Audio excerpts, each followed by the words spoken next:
The Town and the Country Mouse. A town mouse once visited a relative who lived in the country.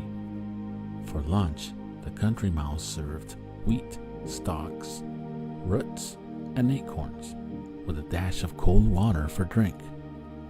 The town mouse ate very sparingly, nibbling a little of this and a little of that, and by her manner making it very plain that she ate the simple food only to be polite. After the meal, the friends had a long talk, or rather the town mouse talked about her life in the city while the country mouse listened. They then went to bed in a cozy nest in the hedgerow and slept in quiet and comfort until morning.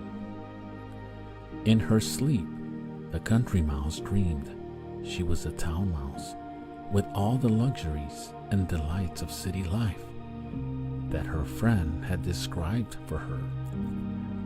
So the next day, when the town mouse asked the country mouse to go home with her to the city, she gladly said yes. When they reached the mansion in which the town mouse lived, they found on the table in the dining room the leavings of a very fine banquet. There were sweetmeats and jellies, pastries, delicious, cheeses indeed, the most tempting foods that a mouse can imagine.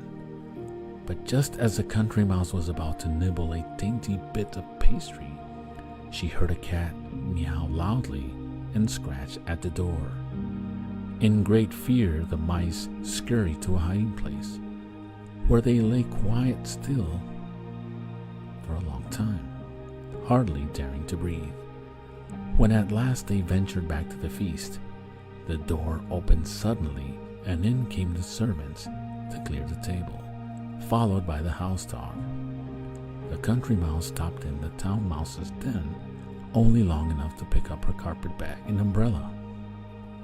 "You may have luxuries and the dainties that I have not," she said as she hurried away, "but I prefer my plain food and simple life in the country with the peace and security that go with it." Poverty with security is better than plenty in the midst of fear and uncertainty.